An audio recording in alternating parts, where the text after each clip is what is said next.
Washington Journal continues.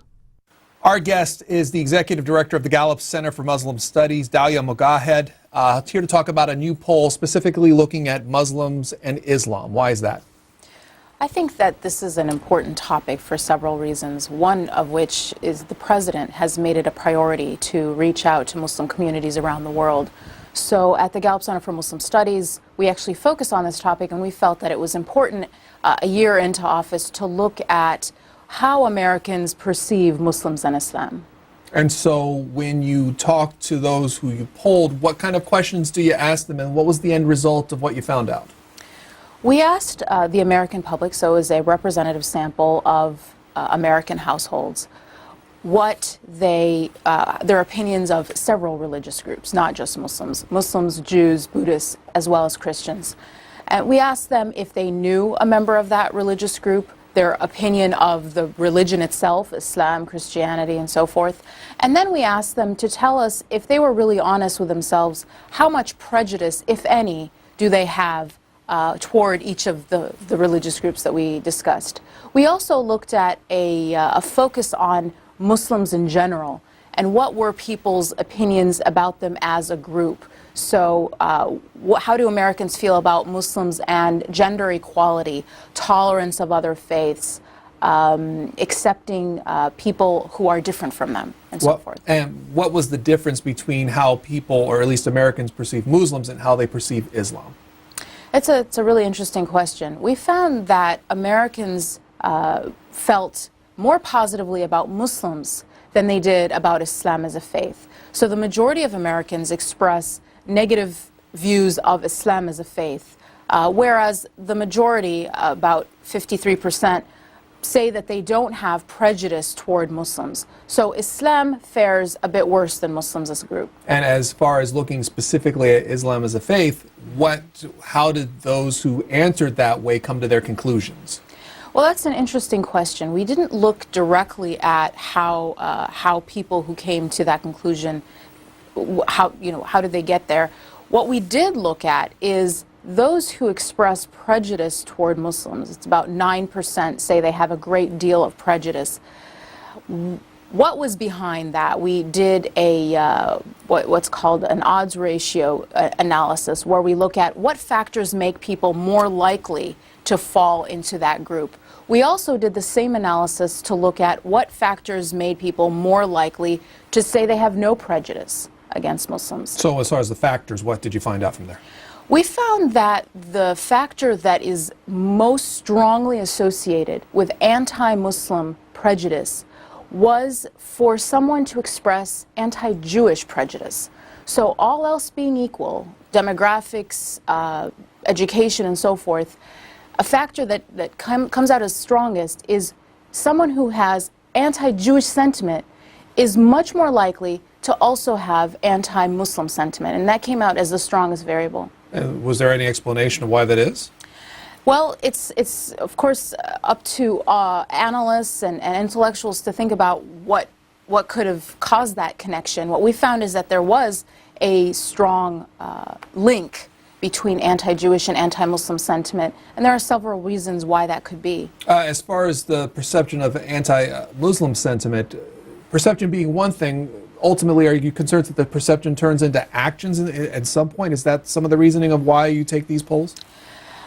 Well, there's of course possibilities of perception does lead in some ways to behavior. What we're really looking at is an understanding of what's behind perceptions, how many people have certain perceptions, how do they change over time, and then we're also attempting to get at the question of why.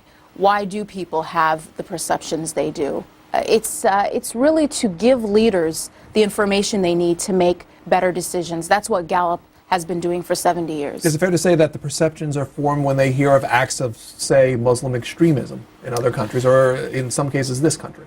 It's entirely possible. We also looked at media content analysis done by another firm called Media Tenor, which found that even as far back as 2007, that Islam receives the highest volume of media coverage of any religion, and at the same time also has the most negative coverage. And so there's this steady stream of negative coverage when it comes to Islam.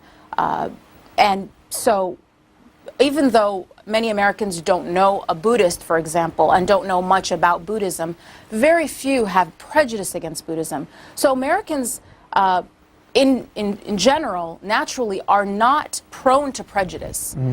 If they don't know someone, they're actually prone to not have prejudice. Prejudice really has to be taught, something that has to be learned. Now, you said media, but what's defined as negative coverage? Well, that's an interesting question. There's an entire methodology and code that Media Tenor looks at.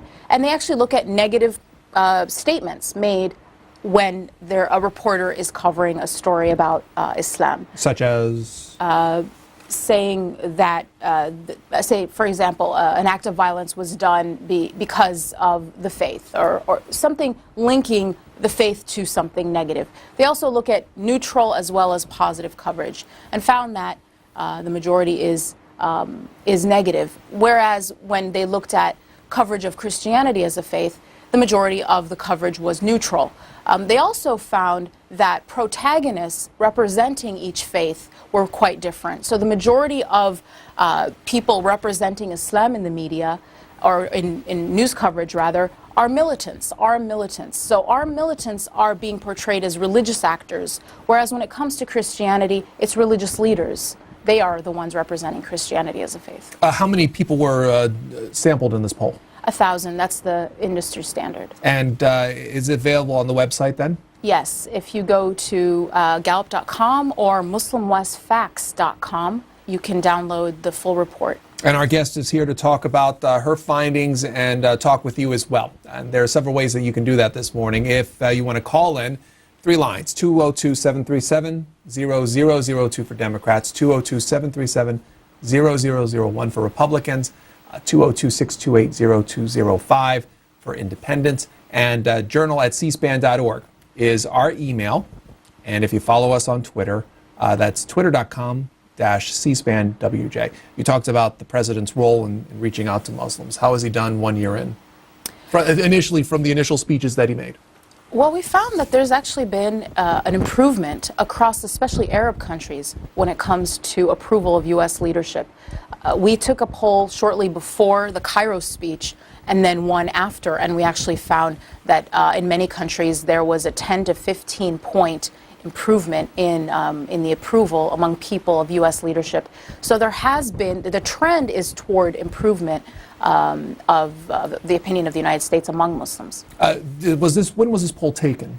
This poll was taken in late October, early November. It was a 3-week field period. So before the events of December. So the reason being, I was wondering if it was to be swayed by the December events. It was before the December events, but it did span the Fort Hood attack. So that was actually included in the fielding period. Did people bring that up? They didn't directly bring it up because the questions were closed-ended, so we didn't ask them to, tell us in an open-ended way what they thought. But it's important to note that when you look at the media content analysis of the past year or even year and a half, there is a steady pattern of negative coverage. So Fort Hood would have been, of course, an issue, but it's not as if there was nothing going on before that. Dalia Mogahed is our guest for this segment. And again, the lines will be on your screen as well as our other addresses. Our first call is on our independent line.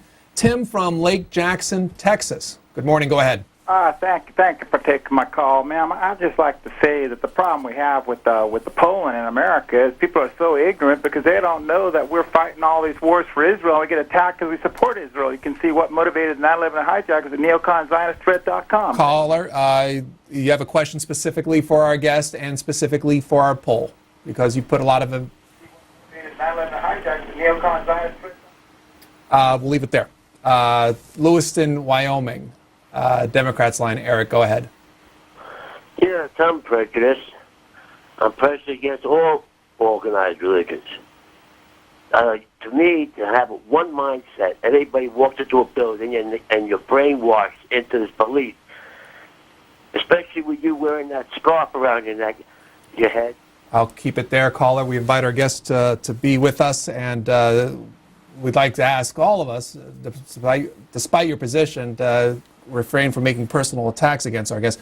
That said, for those taking the poll, part of it dealt with people who define themselves as a member of an organized religion and how they perceive not only many types of other religions, but specifically Muslims and Islam. So what were the findings?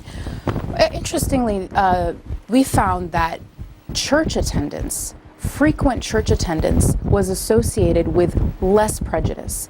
So people who say they go to church more than once a week were half as likely to say they have extreme prejudice toward Muslims. And people who say that same group were more likely to say they had no prejudice.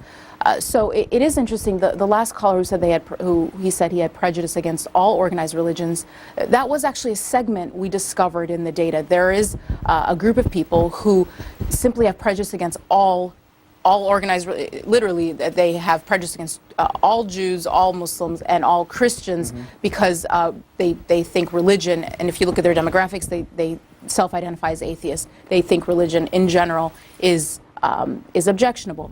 So I think that the data does challenge a lot of perhaps conventional wisdom about what leads or what is associated with prejudice. One of the charts here, according to the questions I guess you asked, do you yourself happen to know anyone in the following religious groups or not?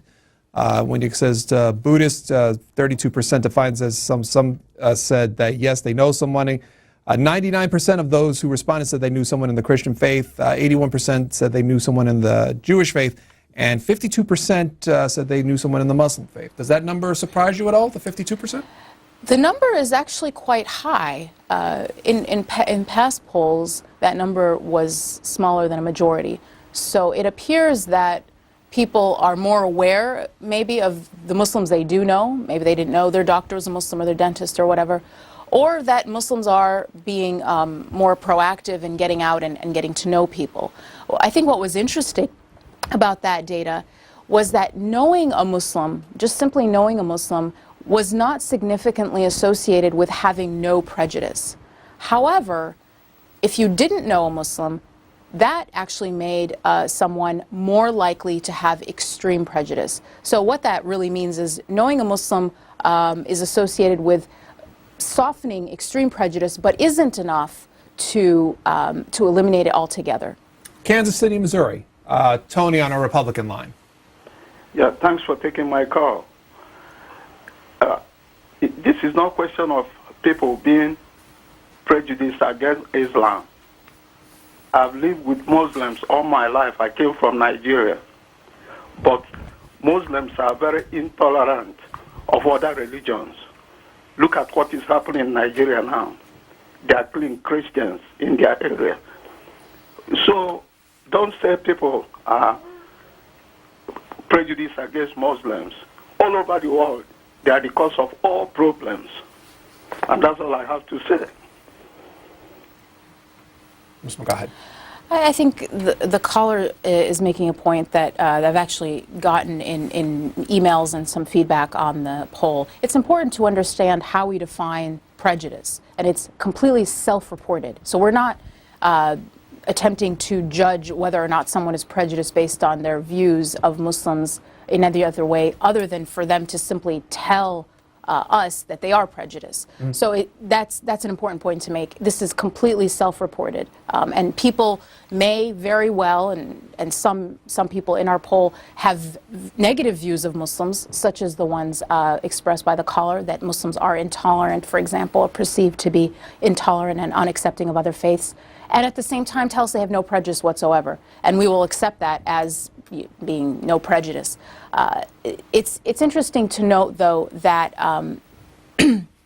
when we look at Muslim public opinion, we've actually asked them about their opinions of other faiths. So that was a question I think some people had, well, how do Muslims feel about Christians?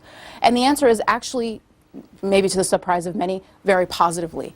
For example, in Jordan, vast majority say they have favorable opinions of Christians. In Lebanon, Muslim Lebanese, 90% of them say they have positive opinions of Christians despite the civil war that was fought along religious lines, roughly.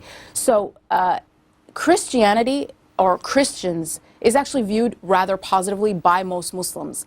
What they express unfavorable opinion about is the United States, and specifically the United States government, not the religion of Christianity.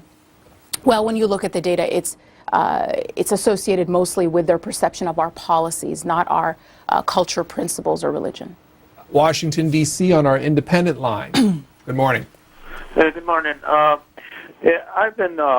called many times to NPR, and the reason I'm going to focus on NPR's coverage of a few stories is just to highlight how hate is manufactured, and it's not something we're born with.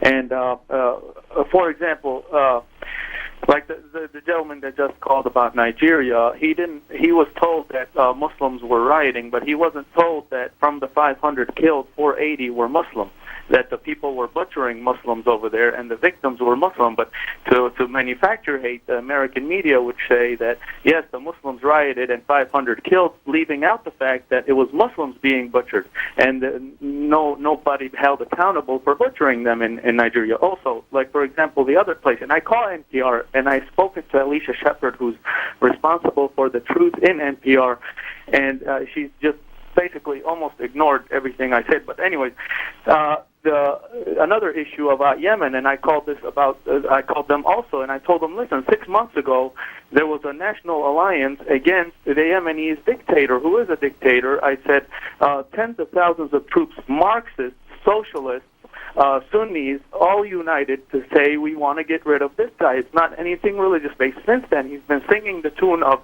Al-Qaeda, Al-Qaeda. He says there's 200 Al-Qaeda. No, there's 20, 30,000 people trying to get you out. They're trying to free themselves of you. Caller. And he's using this Al-Qaeda. Caller, you've made your point. We're not affiliated with NPR, but do you have a specific question for our guest? Yes, how can we get the American media to say the truth, to highlight the fact that, wait a minute, this is being used, like, for example, one more issue. No, you made two already, but we'll leave your question stand as it is. Ms. Mogahed. I think the caller's frustration with the media is shared by several people. There are, of course, pressures on media to make stories interesting, but it is important to look at objective data on media content analysis and to ask, is it really doing the service that it's meant to do, which is to report things in a neutral way. I would like to also pick up on just one other quick thing, which is this idea of the victims of rioting or the victims of terrorism, in fact, being mostly Muslims. So the numbers do pan that out, that the victims of terrorism around the world, the vast majority are Muslims. They are the primary targets.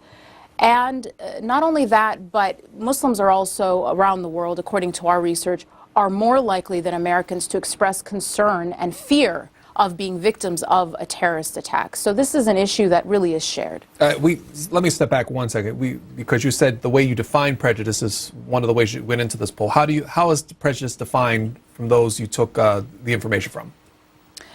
It's defined however they would define it for themselves. So the question was, if you were honest, if you're really honest with yourself, how much prejudice, if any, would you think you have against each of the following religious groups? Against Muslims, 9% said a great deal, 20% said some, 14% said a little, and then 57% said none at all. Right. So the none at all weighed out the other three combined. That's true. Was that encouraging to you?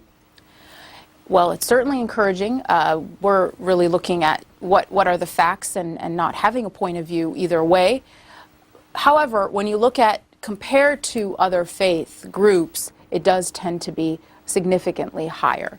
So the percentage of people who say that they have no prejudice against Jews, Buddhists, and Christians are similar, and it's well over 57%. Well, as far as Christians, 4% said they were a great deal, and then more than 80% for Christians, Jews, and Buddhists. Right. Next call is Katy, Texas. Terry on our Republican line. Good morning. Yes, good morning. How are y'all? Fine. Go ahead with your question, sir. I'd like to make a comment. I have Jewish friends. I'm a Christian. I have Jewish friends. I have a couple of Muslim friends. And I don't believe that anybody should be prejudiced against anybody for any generalization. But what the Muslims don't do in America is like after the bomber came in from Nigeria, the one that went through Yemen. All right, Detroit, the next day, they had 50 Muslims that come out and by the jail there, and they picketed against this type of thing. Well, the Muslims don't come out and say, look, we don't like this no more than you do. And I know they don't, but they need to come out and stand up for themselves more and say, look, we're not for this kind of thing. These people, they don't speak for us. Mm-hmm. I think the Muslims in America need to stand up and make themselves known how they feel. So many people don't go around wondering. I think the caller's sentiment is one that's shared by many people. I've heard this from almost every audience I've addressed, that people really are demanding that Muslim Americans specifically be louder in their condemnation of the terrorist attacks. Now, it's important to note that all the major national organizations have and continue to issue condemnations of these terrorist attacks. It's also important to note that many of the victims would have been Muslim. People in that plane headed to Detroit, well, you know, Detroit is home to many Muslim Americans. So just like the caller said, this is something that affects everyone. And I think what Muslim Americans have told me, not in a poll, but just anecdotally, is that they feel just as American as everyone else and just as victimized by this terrorism or any attempted terrorist attack as anyone else, and don't feel comfortable that they would have any special duty to condemn it more than anyone else. That people should understand that just like their Christian neighbor and their Jewish neighbor, they should just assume that Muslim Americans are just as against it, without having to do something extra to prove it to people. How would, here in America, the findings that for those prejudiced against Muslims or Islams, how would that compare to other areas of the world? It's a really good question. I think that we've done similar research in Germany, in France, and in the UK. And we do find that the United States tends to be less prejudiced than, say, Germany or France. So it's on par with Britain, but less prejudice or more favorable than France and Germany. Thibodaux, Louisiana. Democrats line, Janice, go ahead. Yes, Ms. Mogahed. I started listening a little late, so maybe you've answered this question, or maybe it's not an appropriate question for your poll. But something I'd like to know, what is the philosophical difference between Christianity and Islam? Well, that's a very deep question that I think would take a while to explore, and I'd encourage you to refer to some websites that would explain the differences. I think it would be outside the scope of this program. Thank you for your question. Lincoln, Nebraska. Sam on our Republican line. Good morning. My question really was similar to the previous one, but I would like to add, does Islam recognizes Christianity? And if it does, can you explain? Second, why when there is something bad happen in the world, crime or something happen, if it's a Muslim who does it, always religion is connected with it. But there are thousands of people die in the United States daily from crimes. Nobody referred to them as Christian crimes or other religion crimes. Can you explain that to me, please? Thank you. I think the caller's question is, does Islam recognize Christianity? And I think it's very easy to say the answer is yes. Islam Quran does recognize Christians and Christianity, and like I said, the majority of Muslims actually have favorable opinions of Christians. The second piece is around framing. I think the issue of are violent actors being portrayed as religious actors, and that does tend to be the case according to media content analysis, that there is an issue with how things are framed. Not only is there just more coverage of violent acts, which makes sense because these things are happening and they're newsworthy, but that they are framed as religious acts rather than just simply violent acts. Our guest is the head of the Gallup Center for Muslim Studies, gallup.com, the website, if you want to find out information about this study and read it for yourself. We'll continue on this topic for about 15 more minutes. Staten Island, New York. Heshan on our independent line. Good morning, and I would like to thank C-SPAN for having Dalia, because I find the media does not usually bring Muslim guests to explain what our Muslim values or Muslim issues are. So one more thing that I find that people tend to take what they hear at face value.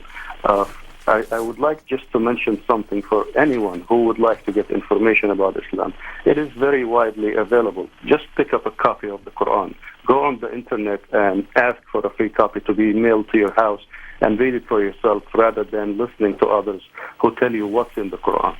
And Dalia, what can we do in order to, bring more awareness of the real Islam versus what most people hear from media?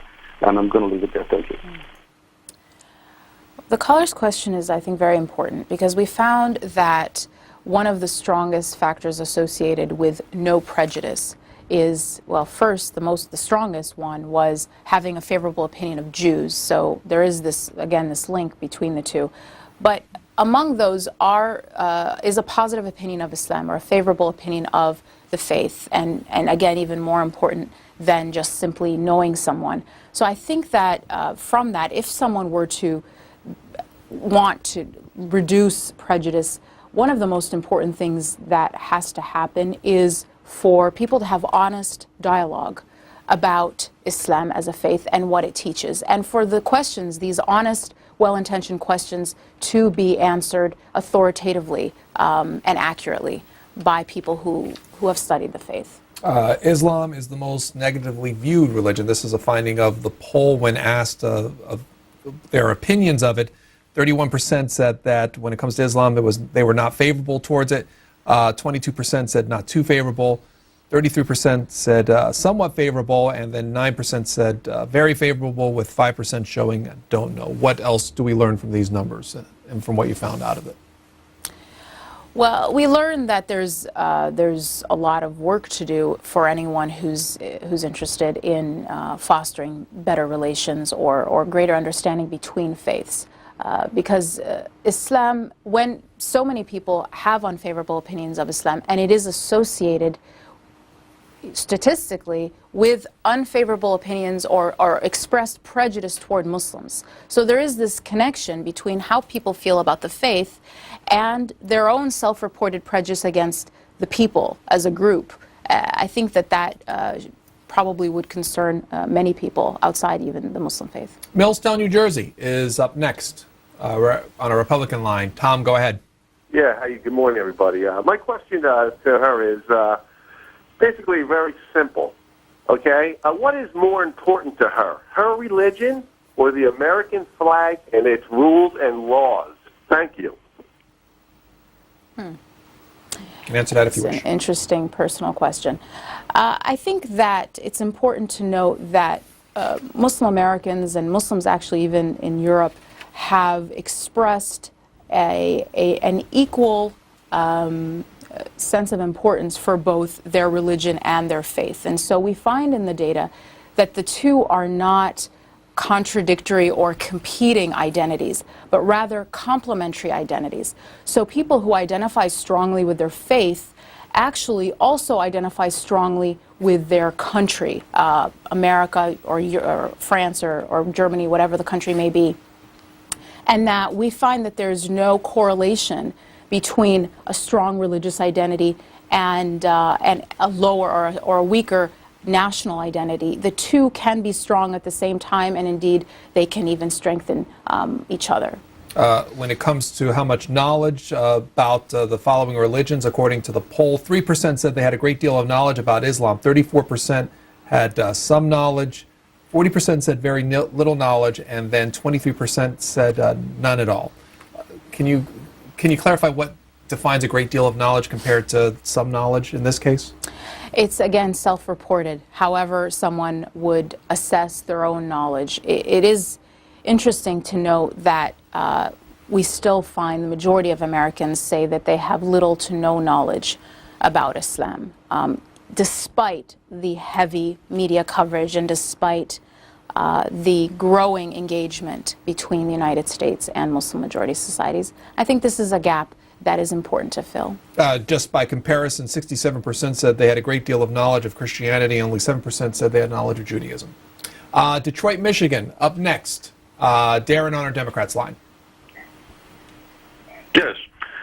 I would like to say that it depends on what do you say is the personality of the person who has the religion.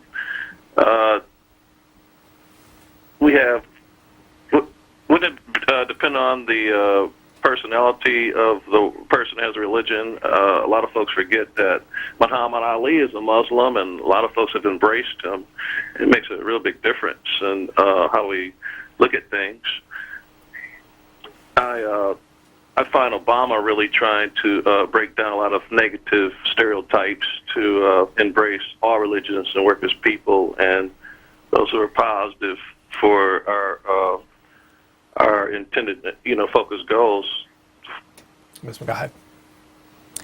I think the caller's point about knowing someone that you regard positively who's a Muslim will help break down stereotypes and bring people together. And the data does tend to support that. Again, not knowing a Muslim at all is associated with makes someone more likely to have extreme prejudice. So, yes, knowing someone personally is associated with more positive views.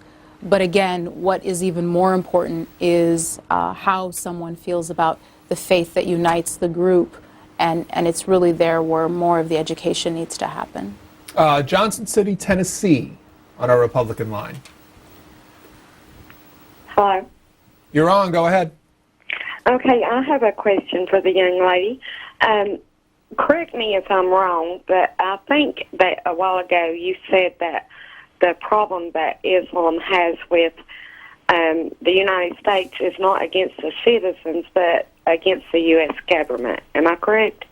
Well, yes, let me just clarify.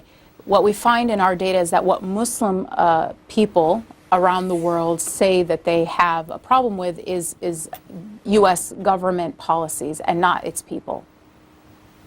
Okay, well, considering America was founded on Christian principles, why should our government and our people embrace Islam, and knowing that Islam is against our Christian values and beliefs?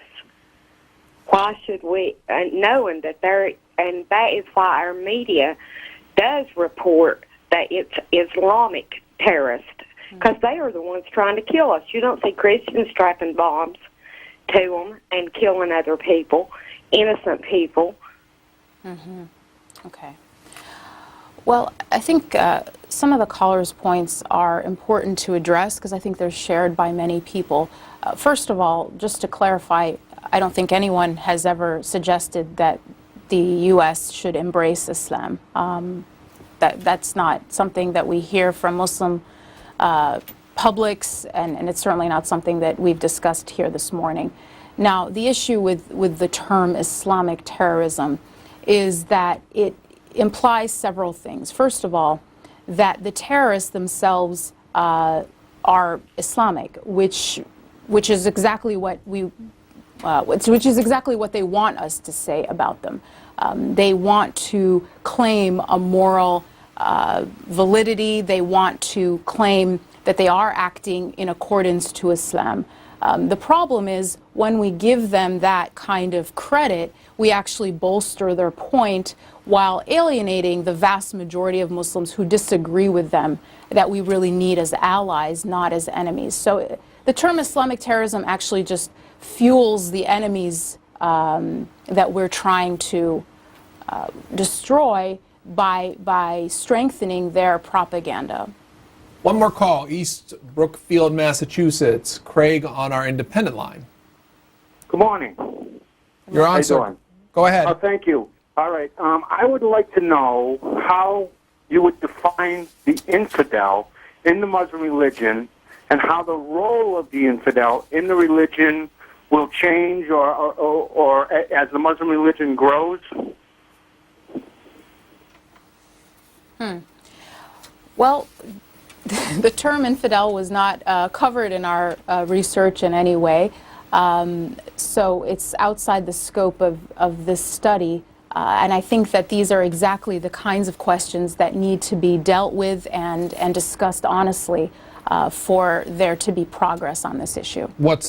When you put these polls together, what's your hope as far as the information? What do you want people to do with it? What we want people to do is be better informed. We want people to make their opinions and their decisions based on facts. And our goal at Gallup is to better inform the public and leaders so that they are making more educated decisions. Gallup.com is the website where you can find all this information, the poll, and all the statistical information associated with it. It's a hyperlink to our C-SPAN website as well. Dalia Mogahed of Gallup, thank you so much. My pleasure, thank you. Coming up, we're going to take a look at the economic freedom of the United States. A new poll that was done by the Heritage Foundation and the Wall Street Journal takes a look at how the United States ranks. We'll talk about that in just a moment, but first we'll take a look at this week's news through political cartoons. Washington Journal continues.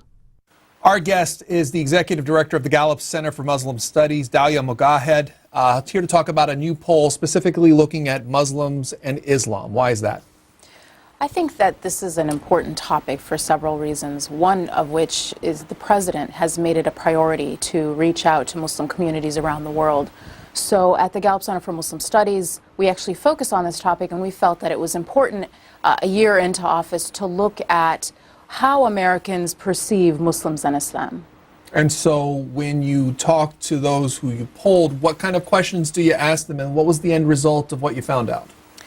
We asked the American public, so as a representative sample of American households, what their opinions of several religious groups, not just Muslims, Jews, Buddhists, as well as Christians. And we asked them if they knew a member of that religious group, their opinion of the religion itself, Islam, Christianity, and so forth. And then we asked them to tell us, if they were really honest with themselves, how much prejudice, if any, do they have toward each of the religious groups that we discussed. We also looked at a focus